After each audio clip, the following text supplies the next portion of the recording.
으로 기업 주가가 대폭락하고 위기에 처했다는 내용입니다. 구독과 알림 설정으로 빠르게 BK뉴스를 확인하시기 바랍니다. BK뉴스입니다. 일본 불매운동의 여파로 일본 맥주의 한국 수입이 97%나 급락했고 일본 맥주의 매출은 거의 제로에 달했다는 보도들이 나오고 있습니다. 대표적으로 큰 피해를 보고 있는 맥주 브랜드로는 아사히 맥주가 있고, 그리고 BK뉴스가 전해드렸던 바대로 일본의 의류 브랜드인 유니클로 또한 매출에 큰 타격을 입고 있다고 하죠. 다만 이 두 기업의 경우 한국에 대한 매출 의존도가 그리 높지 않아 기업의 주가에 미치는 영향은 제한적이지만, 오늘 말씀드릴 기업은 주가 대폭락의 사태를 맞고 있다고 하는데요. 그 해당 기업은 바로 일본의 대표적인 스포츠웨어 기업인 데상트입니다. 일본 기업이라는 확실한 브랜드 이미지를 갖고 있는 아사히나 유니클로와는 다르게 데상트가 데상트 코리아를 통해 한국에서 추진 중인 브랜드들은 일본 브랜드라는 이미지가 크게 각인되지 않는 전략을 써왔는데요. 그 대표적인 브랜드로는 데상트, 데상트 골프, 르꼬크 골프, 먼싱웨어, 엄브로 등이 있기 때문에 시청자분들께서도 이들 브랜드들 중에 적어도 한 개쯤은 접해보신 바 있으실 듯합니다. 바로 이 데상트라는 기업에 대해 일본의 비즈니스 저널이 기사를 보도했고, 해당 기업의 주가 하락세가 두드러지고 있는 부분을 이야기하고 있는데요. 헤드라인은 충격적인 주가 폭락의 진상, 이토추가 비판한 한국 외다리 타법 리스크가 표면화되고 있다입니다. 기사는 이런 데상트의 주가 부진 배경에는 회사의 실적 악화에 대한 우려가 커지고 있는 부분이 큰데, 글로벌 경제 둔화 추세가 선명해지는 현 시점에서 데상트가 한국에만 의존해온 것이 큰 원인이라고 기사는 이야기하고 있습니다. 여기에 데상트의 지분 30%를 갖고 있던 일본 굴지의 거대 종합 상사인 이토추 상사가 데상트의 해외 사업 전략에 대해 한국에서 대부분의 수익이 창출되고 있는 한국 의존 경영 방식에 의문을 제기하면서 데상트 이사회가 회사의 가치를 저해해야 하고 주주의 공동이익을 침해한다며 데상트의 지분을 확대하기 위해 주식 공개 매입을 선언하고 적대적 인수합병 계획을 시작한 부분도 주가 폭락의 한 요인으로 이야기하고 있습니다. 데상트는 기업 전체 매출 중에서 해외 매출 비중이 65%로서 일본 기업 전체 기준에서 보았을 때도 해외 의존도가 상당히 높은 기업이기에 그렇지 않아도 세계 경제의 변화에 따라 기업의 실적이 좌우되기 쉬운 리스크를 안고 있는데, 한일 갈등으로 일본 불매운동의 직격탄을 맞아 실적 우려가 나오고 있다는 것인데요.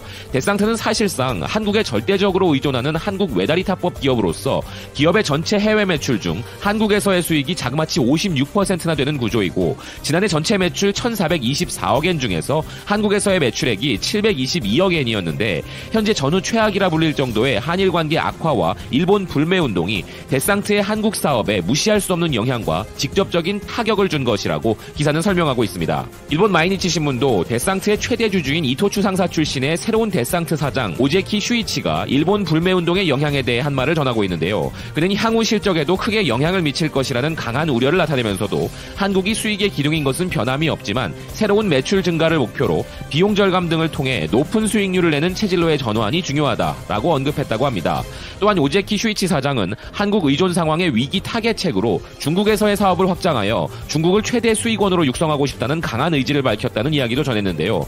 그러나 기사는 현실적으로 최근 중국 경제는 꽤 어려운 상황에 처해 있고, 중국 인건비의 급등이나 미국의 관세 부과로 많은 기업이 중국을 떠나고 있기에 상황에 따라서는 중국의 소비 심리가 더 악화되는 상황이 발생할 가능성도 배제할 수 없다며 데상트의 새로운 기업 전략에 대한 회의적인 시선을 보내고 있습니다.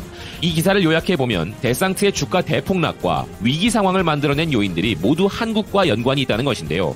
대주주가 한국에만 의존하고 있는 기업 경영 방침에 대한 불만 때문에 기업을 적대적으로 인수한 사건으로 기업의 분위기가 안 좋은 가운데 한일 갈등으로 인한 일본 불매운동의 영향으로 실적이 악화된 것이 기업이 위기를 맞는 원인이 되었다는 것입니다.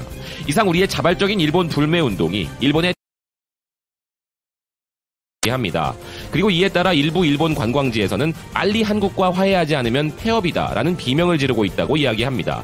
그러면서도 기사는 위로하기 위해 하는 말이 아니라 한국인 관광객이 줄어드는 것은 나쁜 일만은 아니며 긴 안목으로 보면 일본에 이로울 수 있는 가능성이 높다고 주장하면서, 이런 이야기를 하면 요즘의 풍조를 보았을 때 혐한 차별주의자라고 돌을 맞을 것 같지만 일본이 관광 대국이 되려면 어떻게 해야 하는지 생각해보면 이런 결론이 나온다고 이야기하는데요.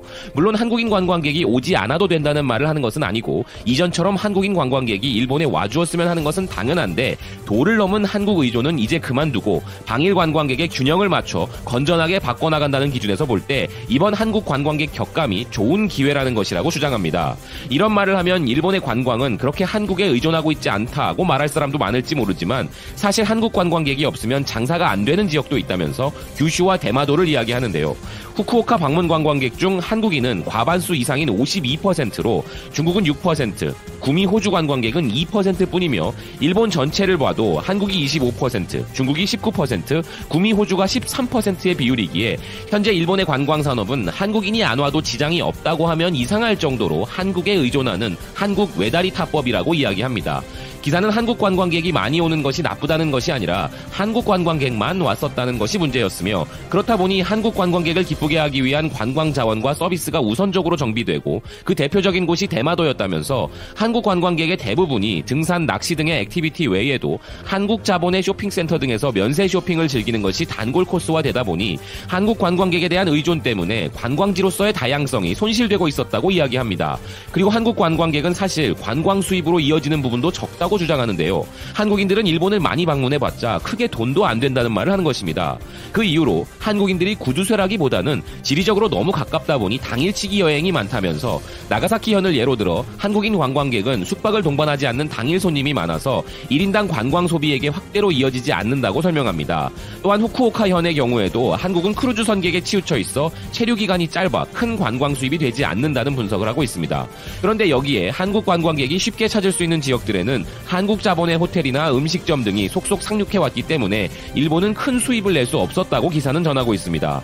그리고 이런 한국 의존도로 인해 관광과 정치가 혼동이 되는 현상도 발생했다면서 규슈 지역 선출 국회의원은 지역 대책으로서 정부에다가 한국과 사이좋게 지내야 한다고 호소하게 되고, 한국 정치인들도 일본의 관광 산업을 외교 카드로 활용하게 되었는데, 원래 관광이라는 것은 민간 교류이기에 정치와 분리되어야 함은 말할 필요도 없지만 일본은 이런 척박한 상황을 몇 년이나 버티고 있었고, 한국 의존이 계속되는 한 한일 관계에 따른 관광 산업의 불안전성은 계속될 것이라며, 이런 것을 방지하기 위해 다양한 국가에서 온 관광객을 맞이하여 한국의 반일 시위 영향을 희석해 나가야 할 것이라는 주장을 합니다. 끝으로 필자는 기적의 논리를 펼치며 기사를 마무리하는데요. 규슈 지역은 한국 이외의 아시아권과 구미를 비롯한 호주 관광객이 아직 압도적으로 적기 때문에 그것을 반대로 말하면 그만큼 많은 성장의 가능성이 있다고 이야기하고 있습니다. 한국 관광객에 의존해도 그런대로 먹고 사는 규슈 지역은 이런 포지션에 만족하고 있으면 위험하며, 어느새 한국 자본의 관광업체가 한국 관광객을 차지하고 일본은 관광 자원과 위치만 제공하는 관광 식민지가 되어버릴 우려도 있다고 이야기하며, 규슈의 지자체 관광 관계자들은 위기를 기회로 삼아 한국인 관광객 급감을 탄식만 할 것이 아니라 이것이 더 성장할 기회라고 생각해보는 것은 어떨까라며 기사를 마무리합니다.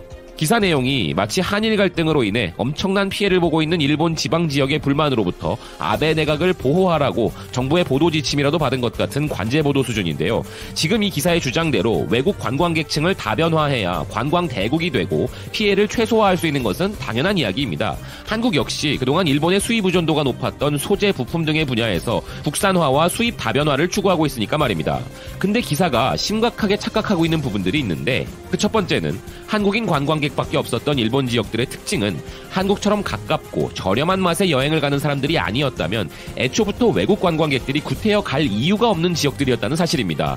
그래서 그들은 그동안 우리가 가지고 있었던 것에 대한 감사함을 전혀 깨닫지 못하고 헛된 꿈만 꾸고 있는 것이 아닌가 하는 의견이며, 둘째로 그래서 한국 관광객을 대체할 나라로 중국을 최우선적으로 생각하며 중국인 관광객들을 유치하려는 것으로 보이는데, 한국의 일본 여행 보이콧은 정부가 주도한 것이 아니라 국민의 자발적인 캠페인이었지만 정부의 주도로 관광객을 외교 카드로 사용하고 무기화할 수 있는 나라는 기사가 걱정한 한국이 아니라 바로 중국이기에 아직 그런 중국의 뜨거운 맛을 보지 못해서 이런 이야기를 할 수 있는 것은 아닐까 싶기도 합니다. 그래서 머지않아 중국 정부와 관광객들에게 피해를 제대로 한번 당해봐야 그동안의 한국의 관대함과 소중함을 마음속 깊이 깨닫게 되지 않을까 하는 의견입니다. 지금까지